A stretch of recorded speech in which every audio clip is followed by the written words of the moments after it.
दोस्तों नमस्ते, मैं सुशील कुलकर्णी, आप देख रहे हैं एनालाइजर न्यूज हिंदी। आज जरा कुछ हटके होने वाला है। अंजू पंकज नासिक के कार्यक्रम के निमित्त से महाराष्ट्र में आई थी और महाराष्ट्र में वो फिर संभाजी नगर के हमारे स्टूडियो में भी पधारी थी। अंजू पंकज को मोह हुआ कि कुछ बातें की जाए, शूट की जाए और उसको डाला जाए।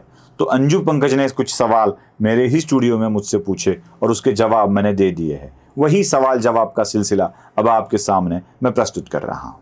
नमस्कार, मैं हूं अंजू पंकज, लेकिन आज मैं आपको अपने स्टूडियो में नज़र नहीं आऊंगी क्योंकि आज मैं एनालाइजर के स्टूडियो में मौजूद हूं और सुशील कुलकर्णी जी, जिनसे मैं हमेशा ऑनलाइन बात करती हूं, आज वो मेरे बिल्कुल सामने बैठे हुए हैं। सुशील जी, बहुत बहुत स्वागत है आपका।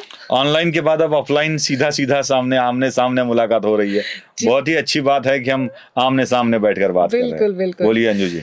तो आज मैं आपसे समझना चाह रही हूँ कि सुप्रीम कोर्ट ने जो आदेश दिया है महाराष्ट्र के विधानसभा स्पीकर को कि वो 31 दिसंबर तक फैसला लें शिवसेना के विधायकों की सदस्यता को लेकर, वो क्या लग रहा है आपको? क्या प्रेशराइज किया जा रहा है या वाकई वो फैसला ले पाएंगे? तब तक क्या होगा? सिर्फ 31 दिसंबर की बात नहीं है, 2 तारीखें दी है सुप्रीम कोर्ट ने।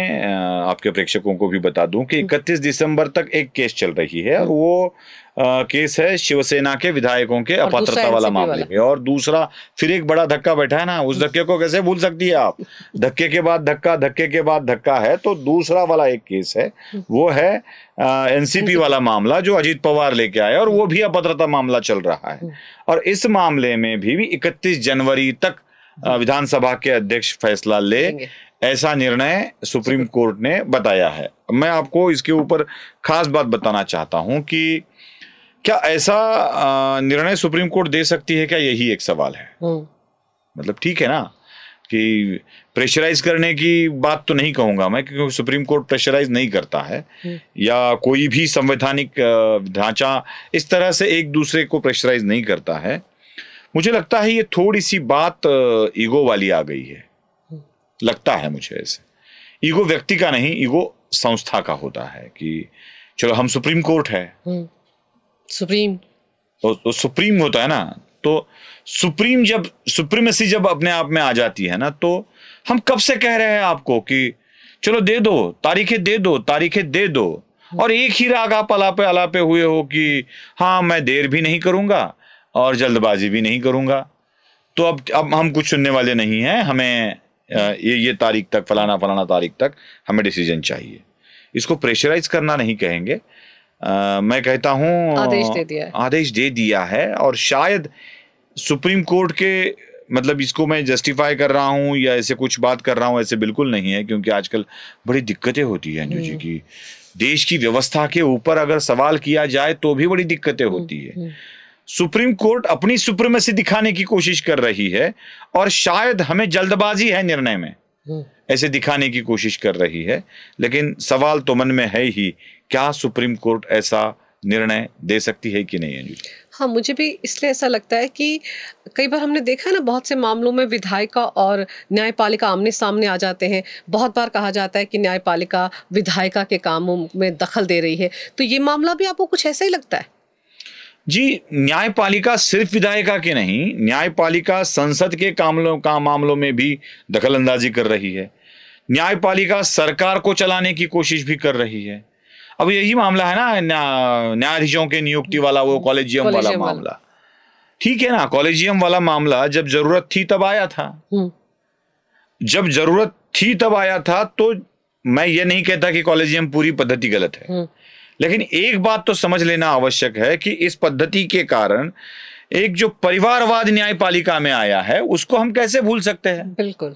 एक पद्धति के अच्छे होने के साथ साथ कुछ बुरी चीजें भी आ जाती है, तो बुरी चीजों को हटाकर अच्छी चीजों को रखकर उसी व्यवस्था को बदलाव लाना आवश्यक हो जाता है।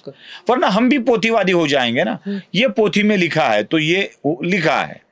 देखिए, देश का संविधान जब निर्माण होता है या कुछ कानून बनाए जाते हैं तो वह उस वक्त के अनुसार बनाए जाते हैं।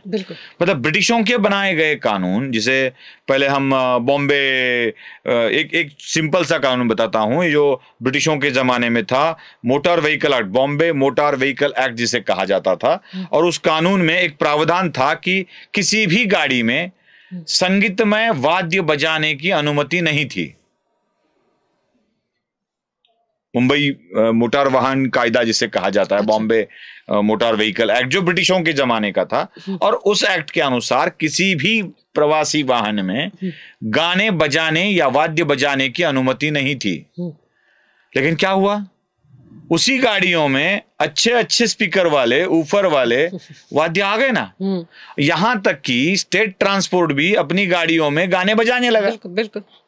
पुलिस की गाड़ियों में भी वाईफाई वायरलेस के साथ साथ गाने बजाना आ गया। कई अधिकारियों के गाने में अच्छे अच्छे म्यूजिक सिस्टम्स होंगे। तो वही कानून को बदलना पड़ा जरूरत के अनुसार। बिल्कुल। बदलाव सृष्टि का नियम है, नियम छोड़ दीजिए, जरूरत है। हर चीज में बदलाव लाना आवश्यक है। उस तरह से तब का कानून ऐसा है तो हम वैसे ही चलेंगे, यह तो पोथीवाद हुआ ना अंजू जी। ऐसे पोथीवाद को लेकर आप काम नहीं कर सकते हो। तो कॉलेजियम हो या और कोई बात हो, उसको बदलाव लाना, बदल करना अनिवार्य होता है, और वही अनिवार्य चीजें हम करते आए हैं। ये इसलिए है कि कोई भी व्यवस्था सुप्रीमेसी ना दिखाए, एक ही हम कर रहे हैं वही ना दिखाए। क्यों न्यायपालिका के साथ साथ समकक्ष किया गया है हमारे विधायिका और संसद को, कि अगर न्यायपालिका के हाथ में सारी चीजें दी जाए तो कल सरन्यायाधीश ही देश के सुप्रीम कोर्ट के चीफ जस्टिस भी प्रमुख बन सकते हैं देश का। कार्यपालिका को संसद के ऊपर निर्भर किया गया और न्यायपालिका को कहा कि संसद कानून करेगी, उस कानून का आप पालन करेंगे। बिल्कुल। और संसद कोई एक व्यक्ति नहीं है।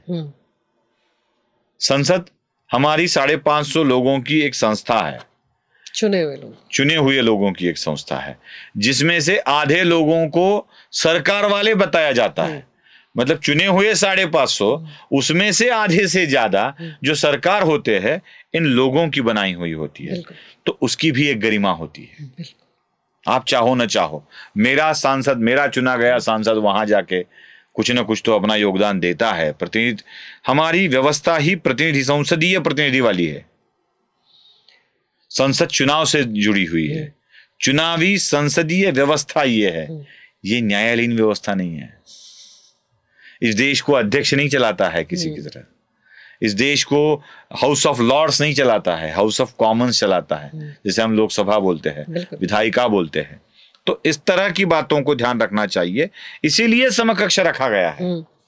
और कितनी दखलंदाजी करनी चाहिए, इसके भी कुछ नियम है, उसके भी कुछ नियम छोड़ दीजिए, उसके भी कुछ संकेत है। अगर इन संकेतों को तोड़ दिया जाए तो कल विधायिका अपने संकेतों को तोड़ देगी। तो अब इस मामले में क्या लग रहा है आपको, क्या सच में 31 दिसंबर तक शिवसेना वाला फैसला हो जाएगा? महाराष्ट्र की विधानसभा ने एक फैसला इससे पहले लिया था विधायिका ने, और वो फैसला था कि ना हम हाईकोर्ट के समन्स को लेंगे, ना हाईकोर्ट के समक्ष हाजिर रहेंगे।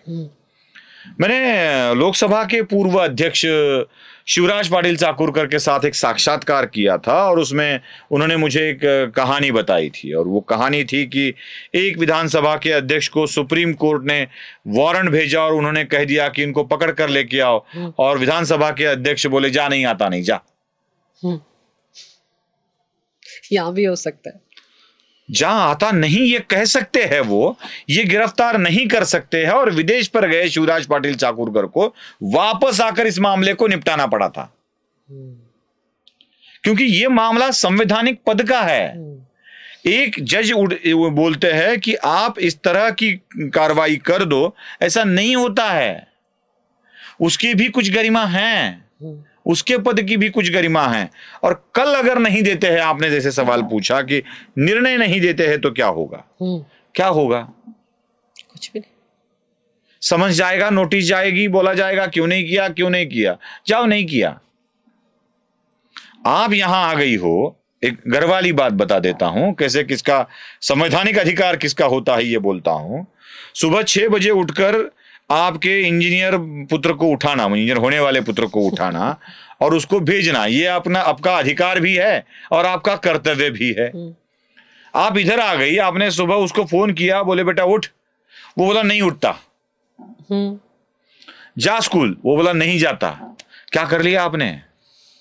कुछ नहीं किया। जब आप घर में हो तब तो तो ठीक है, तब डांट दी, क्यों नहीं जाओगे, आलसी बन गए हो, काम नहीं करना है, स्कूल नहीं जाना है, पढ़ाई नहीं करनी है, देख तुझे मारूंगी, देख तुझे पीटूंगी, खाना नहीं दूंगी। इससे ज्यादा आप बोलोगी क्या? सच में खाना नहीं दोगी? ऐसा कहाँ हो सकता है? सच में पीटोगी? नहीं। उसको पता है ना, पीट ही नहीं सकती है। तो अगर जज ऐसे बोलता है कि दोगे निर्णय आप उस तारीख को, और ये बोलते हैं नहीं दूंगा, ये नहीं दूंगा वो नहीं बोलते हैं, ये बड़ी बात है। हाँ, मतलब ये आरोप भी मैं नहीं लगाऊंगा उनके ऊपर कि विधानसभा के अध्यक्ष कह रहे हैं मैं जल्दी करूंगा, ऐसे भी नहीं हो सकता है, बिल्कुल नहीं हो सकता है ऐसे भी। तो इन चीजों को भी हमें ध्यान में रखना होगा कि इस तरह की बातें नहीं होती है। अगर नहीं करूंगा, नहीं हुआ, नहीं करूंगा, ठीक है, चलो वो ऐसे नहीं बोले कि मैं नहीं करूंगा, लेकिन ये तो बोल सकते कि नहीं हुआ। ये सर्वोच्च न्यायालय का काम नहीं है विधानसभा के अध्यक्ष को टाइमलाइन फाइनल करके पूछने का कि भाई क्यों नहीं किया, क्यों नहीं हुआ। ये मास्टर जी थोड़ी है स्कूल में बैठे, चलो आज 1 से लेके 30 तक के पहाड़े पाठ कर दो, मुख कंठस्थ कर लो। थोड़ी ऐसे है कि कंठस्थ कर लो तो कह दिया नहीं तो मारूंगा। नहीं हुआ, नहीं करूंगा वाली बात नहीं है, एरोगेंसी नहीं है। नहीं हुआ तो क्या होगा? तो क्या हो जाएगा? क्या आसमान टूट पड़ेगा? आसमान थोड़े ही टूट पड़ेगा इसके ऊपर, कुछ भी नहीं होगा। बस न्यायालय अपनी नाराजगी दर्शाएगी और उस नाराजगी के कारण कुछ भी नहीं होगा। यह आप ध्यान में रख लीजिए। और ज्यादा से ज्यादा इसके ऊपर चर्चा होगी, बहस जड़ेगी, न्यायालय की नाराजगी होगी, अध्यक्ष बोलेंगे नाराज नहीं करना चाहता हूं मैं। इससे ज्यादा बड़ा कुछ नहीं होने वाला है अंजू जी। एक जो जाहिर सी बात है, उद्धव ठाकरे गुट है जो, और एनसीपी में जो शरद पवार का गुट है, वो तो उतावले हुए जा रहे हैं ना, क्योंकि उनको तो लगता है कि अरे इसमें कुछ बहुत बड़ा हो जाएगा, अगर नहीं मानेंगे अध्यक्ष तो देखिए सुप्रीम कोर्ट का डंडा चलेगा। ये भी तो वो मानकर चलते हैं ना। देखिए, मैं एक बात आपको बता दूं, साफ साफ तौर पर बता दूं कि उनको भी पता है कुछ नहीं होने वाला है। शरद पवार के गुट को भी पता है कुछ नहीं होने वाला है, उद्धव ठाकरे के गुट को भी पता है कुछ नहीं होने वाला है, क्योंकि वो तो नए नए नहीं है ना, थोड़ी वो नए नए हैं, वो भी पुराने खिलाड़ी है इस पूरे खेल के। ये राजनीति का खेल है अंजू जी। हम इसको ये गलत तरीके से समझ रहे हैं कि यह खेल संसदीय गरिमा का है, लोकतंत्र की गरिमा का है, ये इसमें नियमों का खेल है। ये ऐसा बिल्कुल नहीं है, ये राजनीतिक खेल है। और राजनीतिक खेल अपने तरीके से ही, राजनीति के तरीके से ही खेले जाते हैं। बस उसी तरीके से इस खेल को खेलना होता है जिस तरीके से विधानसभा के अध्यक्ष खेल रहे। विधानसभा के अध्यक्ष तो पूरे लोकतंत्र वाले हैं, पूरे के पूरे लोकतंत्र वाले हैं। कैसे वो इस खेल को बोलेंगे कि मैं नियमों के अनुसार खेलूंगा? राजनीति में नियमों को अपने अनुकूल किया जाता है। नियमों के अनुकूल राजनीति के खेल नहीं होते हैं, अपने खेल के अनुकूल नियमों को किया जाता है। ये इनको पता है, उद्धव ठाकरे को पता है, शरद पवार को पता है। ये चीज क्या हो रही है मैं आपको बताता हूं। बस वो भी वही खेल खेल रहे हैं जो ये खेल खेल रहे हैं, राजनीति वाला खेल है। इस विषय को इस तरह से उछाला जा रहा है कि संभ्रम पैदा हो, आशंका पैदा हो, वातावरण बदला जा सके, चर्चाएं बदली जा सके, अविश्वास की भावना हो, डर की भावना हो, क्या होगा क्या होगा, उत्सुकता की भावना हो। और यही खेल तो राजनीति में खेला जाता है। और क्या होगा कल, क्या होगा कल। तो और शरद पवार इस खेल के माहिर है, बड़े बड़े मंजे हुए खिलाड़ी हैं।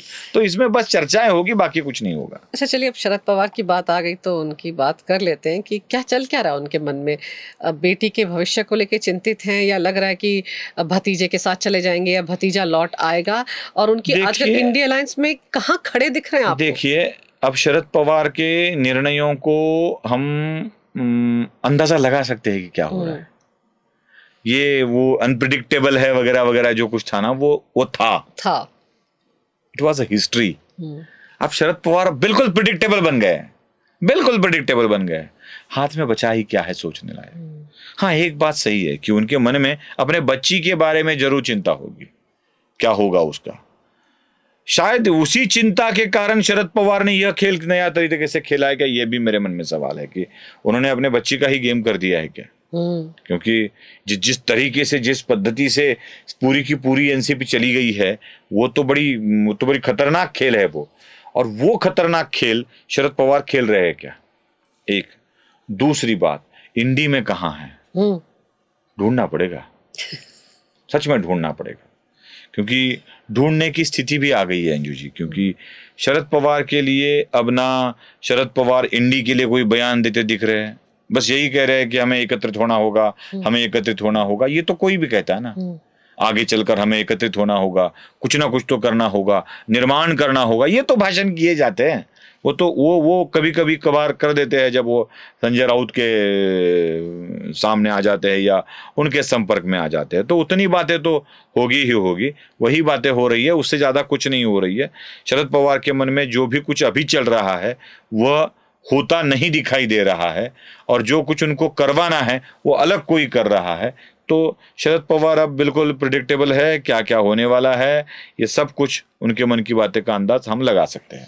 आपने अभी कहा कि कहीं ऐसा तो नहीं कि शरद पवार ने अपनी बेटी का ही खेल कर दिया हो, क्योंकि इस पूरे खेल में नुकसान में सबसे ज्यादा कौन रहा है? सुप्रिया सुले।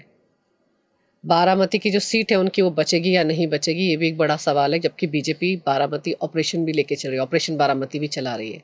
तो आपको लगता है कि जो 2 टुकड़े हुए एनसीपी में, उसमें सबसे ज्यादा खामियाजा आने वाले वक्त में सुप्रिया सुले को ही भुगतना पड़ेगा? जी बिल्कुल, सबसे ज्यादा खामियाजा सिर्फ सुप्रिया सुले को भुगतना पड़ेगा, क्योंकि अजीत पवार तो अपनी अपनी सीट सेव करके निकल गए। वो बाकी कुछ ना हुए तो ऊपर तो जरूर बनेंगे आगे चलकर महाराष्ट्र की राजनीति में। उनके लोगों की मिनिस्ट्री तो कायम है। अब सुप्रिया सांसद बनेगी कि नहीं, यही एक दिक्कत है। मिनिस्टर बना तो छोड़ दीजिए। और जब पार्टी ऐसी सिकुड़ती जाएगी ना, तो सुप्रिया सुले के लिए और भी मुश्किलें बढ़ जाएंगी। तो इन सारे खेल में शरद पवार और सुप्रिया सुले दोनों का नुकसान होते दिखाई दे रहा है, बाकी किन लोगों का नुकसान नहीं होगा। लेकिन बहुत से पोस्टर, मैं कल से महाराष्ट्र में हूँ, तो बहुत जगह कुछ ऐसे पोस्टर्स भी देखे जिनमें ऐसे लग रहा था जैसे कि शरद पवार इधर आ रहे हैं। ये भ्रम, जब मैंने आपसे तब बात भी किया था गाड़ी में, तो आपने मुझे कहा कि ये पोस्टर लगता है अजीत पवार खेमे ने लगाए हैं। तो क्या ऐसा भी कि वही राजनीति वाला खेल, शरद पवार किधर है पता ही ना चले। हाँ, वही मैं समझ, दोनों इसके ऊपर पैर रखते हुए चल रहे हैं, किधर है पता ही ना चले। शरद पवार खुद संभ्रमित है कि मैं क्या करूं, एक तरफ तो इससे प्यार करे हम, उसको ये कहने से डरे हम। यही अवस्था शरद पवार की हो गई है, क्या करे क्या ना करे, ये कैसे मुश्किल है। यही इसी स्थिति में शरद पवार है, और इसी स्थिति को और आगे बढ़ाया जाएगा। शरद पवार कुछ भी कर सकते हैं, मतलब शरद पवार शिवसेना को छोड़कर बीजेपी को बोल सकते हैं कि चलो अब आप कर लो क्या करना है, बस मेरी बच्ची को बचा देना, उसे कुछ मत होने देना। बस इसी मुद्दे पर वो कर सकते हैं कुछ भी एडजस्टमेंट, कुछ भी कर सकते हैं शरद पवार। ऐसा नहीं है कि कुछ भी नहीं कर सकते। इस मामले में शरद पवार कुछ बात करते दिखाई देते हैं क्या आपको? विधानसभा के अध्यक्ष मामले में हम जिसके ऊपर चर्चा कर रहे हैं, लेकिन आप याद एक तो बयान आपको दिखाई देता है कभी शरद? कुछ नहीं दिखाई देता। याद तो करिए, जब उनकी अपनी सरकार हुआ करती तो 1.5 साल तो खाली रहा था वो पद, उन्होंने भरने ही नहीं दिया। हाँ। जब मुझे चाहिए कांग्रेस का पद, मुझे चाहिए बोल के शरद पवार ने यह पद अपने पास रखा, अपने पास रखने की मांग की और भरने नहीं दिया। जब चुनाव लेने के दिन आया था तो राज्यपाल से खामखा संघर्ष ना करे ऐसी सूचना उन्होंने दी थी। आपको पता चलेगा कि क्या हो रहा है, अंदाजा लग जाता है क्या हो जाए। तो अब तो लग रहा है कि उसी खेल में खुद ही उलझ गए। जो खेल उन्होंने शुरू किया था, उनको पहले ही अध्यक्ष पद से बड़ा प्यार था, और अब देखिए अध्यक्ष के आले दुआले तो घूम रहे हैं कि हम कुछ कर दीजिए, कुछ कर दीजिए। लेकिन चलिए देखते हैं क्या होता है, क्या जवाब देते हैं सुप्रीम कोर्ट के इस आदेश का महाराष्ट्र विधानसभा के अध्यक्ष, किस तरह से जवाब देते हैं। अब वो भी माने ना माने, लेकिन एक शालीनता की भाषा के जरिए वो मैसेज तो कन्वे कर ही देंगे। लेकिन तेवर देखकर तो साफ लग रहा है कि वो कुछ नहीं करने वाले हैं। और आपने एक चीज की और भी मैंने सुना है कि क्या ऐसा भी हो सकता है कि महाराष्ट्र विधानसभा के चुनाव कहीं 2024 में लोकसभा चुनाव के साथ हो जाए? ये आखिरी पत्ता होगा। अच्छा, आखिरी पत्ता। और ये आखिरी पत्ता जब डाला जाएगा तो सारे हड़बड़ा जाएंगे। अगर कोई कुल मिलाकर आखिरी बार ऐसे खेल खेलेगा कि निर्णय देना ही होगा या कुछ करना ही होगा या बहुत बवाल मचाया जाएगा, तो आखिरी पत्ता तो है ही, विधानसभा को भंग कर दो और लो चुनाव साथ में। न रहेगा बास, न बजेगी बांसुरी, ना रहेगी विधानसभा, ना रहेगा अध्यक्ष, ना रहेगा अपात्रता वाला मामला खत्म, कहानी खत्म। Okay, tata, good bye. तो चलिए, हो सकता है ये आखिरी तुरुप का पत्ता भी खेला जा सकता है, लेकिन हो सकता है।